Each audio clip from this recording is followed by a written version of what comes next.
Ukraine का रूस पर सबसे बड़ा ड्रोन हमला हुआ है। यूक्रेन ने सबसे बड़े हमले का दावा किया है। ड्रोन हमले में रूस के 40 से ज्यादा विमान तबाह हो चुके हैं। ड्रोन हमले में रूस के A-50, Tu-95 और Tu-22 और M3 विमानों को निशाना बनाया है। Tu-95 न्यूक्लियर बॉम्बर है जो रूस का सबसे बड़ा विमान है। तो बड़ी खबर आपको बता रहे हैं, यूक्रेन का रूस पर सबसे बड़ा ड्रोन हमला ये बताया जा रहा है। यूक्रेन ने सबसे बड़े हमले का दावा किया है। ड्रोन हमले में रूस के 40 से ज्यादा जो विमान हैं वो तबाह हो गए हैं। ड्रोन हमले में रूस के A-50, Tu-95 और Tu-22 और M3 विमानों को निशाना बनाया है। Tu-95 न्यूक्लियर बॉम्बर है जो रूस का सबसे बड़ा विमान है।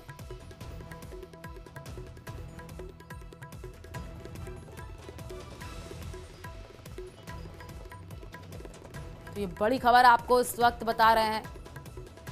ड्रोन हमले में रूस के 40 से ज्यादा जो विमान हैं वो तबाह हो चुके हैं। रूस अब यूक्रेन पर पूरी तरह से कब्जा करने के लिए अंधाधुंध हमले कर रहा है। हालात ये हो गए हैं कि अब जेलेंस्की ने भी अमेरिका समेत तमाम नेटो देशों से कह दिया है कि अगर रूस को नहीं रोका तो पुतिन का रूस कई नेटो देशों पर भी कब्जा कर लेगा। कुछ वॉर एक्सपर्ट्स का दावा है कि पुतिन पूरे यूक्रेन को निगलने जा रहे हैं। ये रिपोर्ट देखिए।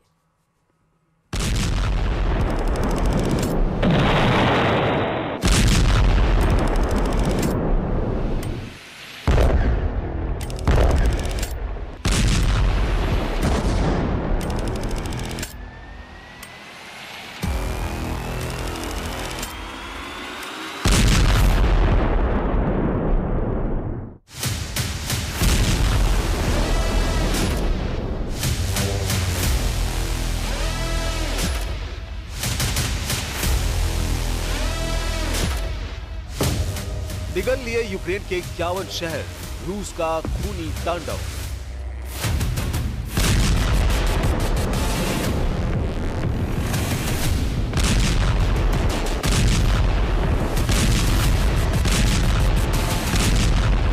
लगभग 1200 से ज्यादा दिन की जंग में रूस ने यूक्रेन के लगभग 21% से ज्यादा इलाके पर कब्जा कर लिया है। लेकिन उसके बाद भी पुतिन की रूसी सेना रुकने का नाम नहीं ले रही है।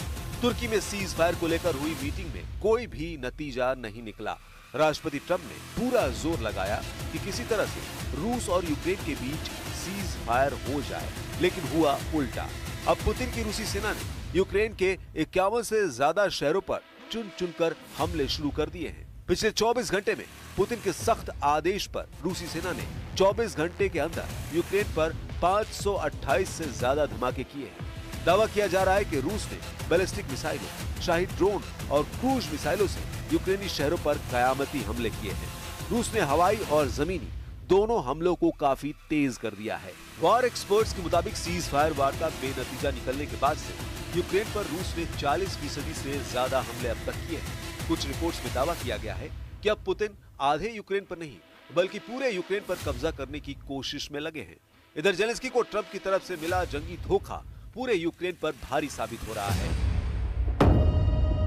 नहीं रुकेगी जंग, यूक्रेन के 5 प्रांतों पर कब्जा। रूस यूक्रेन युद्ध को 3.5 साल होने जा रहे हैं। अमेरिका के राष्ट्रपति डोनाल्ड ट्रंप भले ही कहते रहे हों कि वो युद्ध रुकवा देंगे, लेकिन पुतिन ने कभी भी ट्रंप को सीरियसली नहीं लिया। पुतिन का मिशन पूरी तरह से यूक्रेन पर फोकस है। यही वजह है कि रूस 1200 दिन से ज्यादा की जंग में यूक्रेन को धुआं कर चुका है। पिछले 24 घंटे में जिस तरह से खौफनाक और खूनी हमले रूस ने यूक्रेन पर किए हैं, उसने जेलेंस्की की बोलती बंद कर दी है। यूक्रेन के 51 से ज्यादा शहरों और गांवों पर भीषण हमला किया है। इस हमले में 20 से ज्यादा लोगों की जान चली गई और कई घायल हो गए। यूक्रेनी राष्ट्रपति व्लादिमीर जेलेंस्की ने इस हमले की निंदा करते हुए एक तीखा बयान जारी किया और अंतर्राष्ट्रीय समुदाय से तत्काल कार्रवाई की मांग की। जेलेंस्की ने ट्वीट कर कहा, हमारी आपातकालीन टीमें लगातार जमीन पर काम कर रही है। जहां जरूरत है वहां लोगों को राहत दी जा रही है। जेलेंस्की ने लिखा, रूसी हमले की भयावहता का अंदाजा इसी से लगाया जा सकता है कि रूस ने एक ही रात में लगभग 300 हमलावर ड्रोन से अटैक किए हैं। इसमें अधिकांश ईरान निर्मित शाहिद 136B ड्रोन थे, जिन्होंने यूक्रेनी इलाकों को तबाह किया है। इसके साथ ही रूस ने करीब 70 बैलिस्टिक और क्रूज मिसाइलों से विभिन्न शहरों पर हमला किया। यूक्रेनी वायुसेना के मुताबिक रूस ने 14 इस्कंदर M और KN-23 बैलिस्टिक मिसाइलों से हमले किए हैं। इसके अलावा 250 हमलावर शाहिद ड्रोन से हमले किए गए हैं। यूक्रेनी सेना का दावा है कि उसने यूक्रेन की 6 बैलिस्टिक मिसाइलों और 128 ड्रोन को मार गिराया। रूसी हमलों से यूक्रेन की राजधानी कीव समेत Zhytomyr, Khmelnytskyi, Ternopil, Chernihiv, Sumy, Odesa, Poltava, Dnieper, Mykolaiv, Kharkiv और चरकासी क्षेत्र में भारी नुकसान हुआ है। And you guys, you and your team deal with a very stubborn Vladimir Putin. Yeah. Do you look and Zelensky? Yeah. But do you look at this Very conflict stubborn Zelensky too. any differently now? Like, do you look at this and see Putin as the good guy or the bad guy? So I've known him very well. आबादी नहीं, पूरे Ukraine पर कब्जा। UN के मुताबिक 3.5 साल की जंग में 30 लाख यूक्रेनी अपने ही देश में दूसरे ठिकानों पर जा चुके हैं, जबकि 60 लाख से ज्यादा यूक्रेनी विदेशों में शरण लिए हुए हैं। इधर पुतिन ने अमेरिका और यूक्रेन को साफ कह दिया है कि अगर सीज फायर चाहते हो तो यूक्रेन के कम से कम 5 प्रांत रूस के हवाले कर दो। हम आपको बता दें, रूस ने इन इलाकों पर हमले तेज कर दिए हैं जिन पर वो कब्जा करना चाहता है। अब आप ये जान लीजिए पुतिन सीज फायर किस शर्त पर करना चाहते हैं। रूसी सूत्रों के मुताबिक रूस ने यूक्रेन से 5 प्रांत देने को कहा है। रूस जिन 5 जगहों से यूक्रेन की आर्मी को हटाने पर तुला है वे हैं डोनेस्क, खेरसोन, खार्किव, ज़पोरिजिया और लुहांस्क। डोनेस्क एरिया में रशियन बोलने वालों का प्रतिशत ज्यादा है, जो खुद को रूस के करीब मानते हैं। आखिरी सेंसस के मुताबिक डोनेस्क की लगभग 75% जनसंख्या रूसी बोलती है। वे कल्चरली भी रूस से जुड़े हुए हैं। इसके अलावा साल 2014 में क्रीमिया के रूस में विलय के बाद यहाँ के लोग खुलकर मॉस्को के सपोर्ट में आने लगे। यूक्रेनी सेना और रूसी सपोर्टरों के बीच भारी जंग भी हो चुकी है। यूक्रेन का सर्वनाश, पुतिन के सीरियल अटैक शुरू। रूसी मिसाइलों के हमले, रूसी फाइटर जेट के हमले, रूसी ड्रोन के हमले, रूसी टैंक, तोप, रॉकेट से हमले यूक्रेनी सेना पर बेहद भारी पड़े हैं। इजराइल ने नए सिरे से हवाई हमले कर 3 देशों में कोहराम मचा दिया है। सीरिया में इजराइल ने 2 मिसाइल बेस पर बम बरसाए हैं। यमन में सना एयरपोर्ट पर इजराइल ने मिसाइलों के धमाके किए हैं। उधर लेबनान में हिजबुल्लाह के टॉप कमांडर मोहम्मद अली जमूल को इजराइल ने मार गिराया है। अमेरिका ईरान की एटमी डील फाइनल हो उससे पहले इजराइल के हमले तेज होने से ट्रंप की टेंशन बढ़ गई है। वहीं ईरान ने इजराइल से सीधे भिड़ने की तैयारियां शुरू कर दी हैं। तो क्या खाड़ी में ट्रंप डबल युद्ध शुरू करने जा रहे हैं? ये रिपोर्ट देखिए।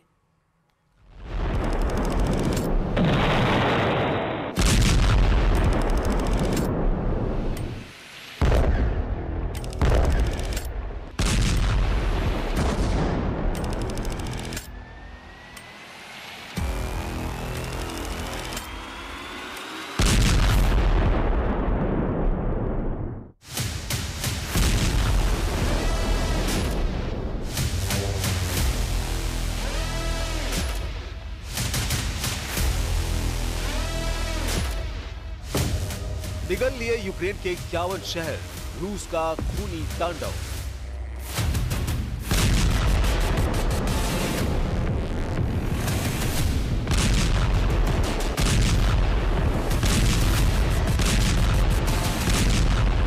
लगभग 1200 से ज्यादा दिन की जंग में रूस ने यूक्रेन के लगभग 21% से ज्यादा इलाके पर कब्जा कर लिया है। लेकिन उसके बाद भी पुतिन की रूसी सेना रुकने का नाम नहीं ले रही है। तुर्की में सीज फायर को लेकर हुई मीटिंग में कोई भी नतीजा नहीं निकला। राष्ट्रपति ट्रंप ने पूरा जोर लगाया कि किसी तरह से रूस और यूक्रेन के बीच सीज फायर हो जाए, लेकिन हुआ उल्टा। अब पुतिन की रूसी सेना ने यूक्रेन के 51 से ज्यादा शहरों पर चुन चुनकर हमले शुरू कर दिए हैं। पिछले 24 घंटे में पुतिन के सख्त आदेश पर रूसी सेना ने 24 घंटे के अंदर यूक्रेन पर 528 से ज्यादा धमाके किए हैं। दावा किया जा रहा है कि रूस ने बैलिस्टिक मिसाइलों, शाहिद ड्रोन और क्रूज मिसाइलों से यूक्रेनी शहरों पर कयामती हमले किए हैं।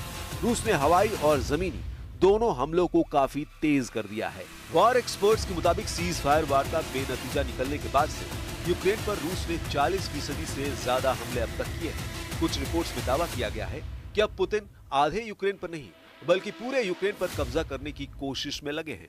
इधर जेलेंस्की को ट्रंप की तरफ से मिला जंगी धोखा पूरे यूक्रेन पर भारी साबित हो रहा है। नहीं रुकेगी जंग, यूक्रेन के 5 प्रांतों पर कब्जा। रूस यूक्रेन युद्ध को 3.5 साल होने जा रहे हैं। अमेरिका के राष्ट्रपति डोनाल्ड ट्रंप भले ही कहते रहे हों कि वो युद्ध रुकवा देंगे, लेकिन पुतिन ने कभी भी ट्रंप को सीरियसली नहीं लिया। पुतिन का मिशन पूरी तरह से यूक्रेन पर फोकस है। यही वजह है कि रूस 1200 दिन से ज्यादा की जंग में यूक्रेन को धुआं कर चुका है। पिछले 24 घंटे में जिस तरह से खौफनाक और खूनी हमले रूस ने यूक्रेन पर किए हैं, उसने जेलेंस्की की बोलती बंद कर दी है।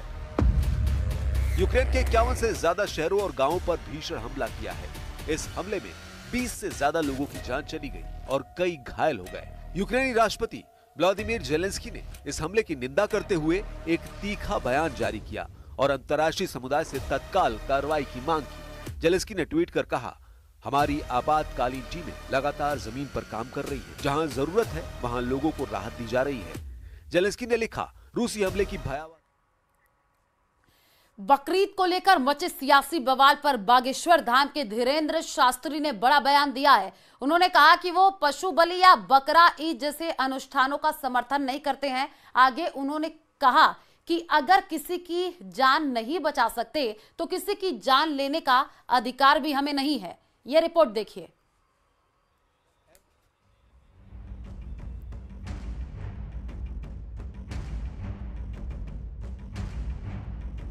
बकरीद से पहले देश भर में कुर्बानी को लेकर फिर विवाद खड़ा हो गया है।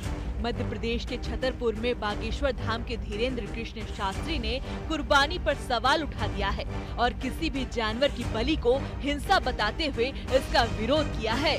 जीव हिंसा किसी भी संप्रदाय में, किसी भी कल्चर में, किसी भी संस्कृति में, किसी भी मजहब में है, निश्चित रूप से वो निंदनीय है। वो किसी भी प्रकार से हो, हम बलि प्रथा के पक्ष में नहीं हैं। इस प्रकार से हम बकरीद के भी पक्ष में नहीं हैं। हम किसी को अगर जीवित नहीं कर सकते हैं तो मारने का अधिकार भी किसी को भी नहीं है। इसके सब्स्टिट्यूशन है, उस वक्त कोई ऐसी व्यवस्था रही होगी जब बकरे की कुर्बानी दी गई होगी। तो अब लेकिन उपाय हैं, उपचार हैं। अब समय बहुत बदला है, हम सब सभ्य हैं, सुशिक्षित हैं, इसलिए हमें लगता है जीव हिंसा को रोकना चाहिए। वहीं हैदराबाद में बीजेपी नेता टाइगर राजा सिंह भी इसे लेकर मुखर हैं और उन्होंने तो हैदराबाद के कुछ हिस्सों का नाम लेते हुए सोशल मीडिया एक्स साइट पर पोस्ट किया कि इन इलाकों में खुलेआम गाय के बछड़ों की बिक्री हो रही है। उन्होंने इसे बकरीद से भी जोड़ दिया और दावा किया कि उन्होंने खुद इन इलाकों का दौरा किया है और देखा कि गाय के बछड़ों को बेचा जा रहा है। उन्होंने पुलिस से एक्शन की मांग की, नहीं तो चेतावनी दी कि मामला आगे बढ़ सकता है। साथ ही विश्व हिंदू परिषद ने भी कुर्बानी को एक बर्बर परंपरा करार दिया। अभी जैसे मैंने कहा है कि 7 जून के दिन हजारों की लाखों की संख्या में हैदराबाद पार्लियामेंट क्षेत्र में, जहां का सांसद असदुद्दीन ओवैसी है और उसी का भाई अकबरुद्दीन ओवैसी विधायक है, इसके 7 विधायक है और 40 से अधिक कारपोरेटर हैं। इन्हीं के विधानसभाओं में, इन्हीं के डिवीजन में किस प्रकार से जो खेती में काम आने वाले बहुत ही सुंदर, अच्छे, हेल्दी नंदी भगवान, जिसको हम भगवान कहते हैं और ये लोग बैल कहते हैं, किस तरह से बकरीद के दिन काटने के लिए खुलेआम रोड पर बेचा जा रहा है। इस वर्ष ईद पर 2 करोड़ मासूम पशुओं की कुर्बानी दी जाएगी, यह आशंका व्यक्त की जा रही है। संपूर्ण देश में बेचैनी है। पूरे देश को अनुभव है कि बकरीद के अवसर पर कितनी ही सड़कें खून से रंग जाती हैं। मांस और खून जगह जगह बिखरा पड़ा होता है। कितने ही नाले जाम हो जाते हैं मांस के टुकड़ों के कारण से, और कितनी ही नदियों का रंग बदल जाता है, इतना खून उन नदियों के अंदर बह जाता है। मामले ने तूल तब पकड़ा जब ऑल इंडिया इमाम एसोसिएशन के अध्यक्ष मौलाना साजिद रशीदी ने जवाबी बयान दिया कि कुर्बानी मुसलमानों की आस्था से जुड़ी है और देश के कई मंदिरों में भी बलि दी जाती है। साथ ही उन्होंने आरोप लगाया कि कुछ लोग जानबूझकर हिंदू मुस्लिम के नाम पर देश को बांटने की कोशिश कर रहे हैं। विश्व हिंदू परिषद की तरफ से एक प्रेस रिलीज देखी जिसमें उन्होंने हमारी कुर्बानी को क्रूरता और हिंसा जैसे शब्दों से व्याख्यात किया है। मैं उनको बता देना चाहता हूं, यह हमारी आस्था है और कुरान में कई जगह कुर्बानी का जिक्र है और आप अगर सही से वेद पढ़ लेते तो आपको अंदाजा होता कि बलि आपकी यहां भी महत्व रखती है। ये राजनीति इसी तरह से जानबूझकर की जाती है ताकि विकास से संबंधित सवाल नहीं पूछे जाएं। मेरी सड़क क्यों नहीं बनी ये पूछने की टाइम ही नहीं हो, वो नैरेटिव में आए ही नहीं। नौकरी क्यों नहीं लगी ये बात ही ना हो।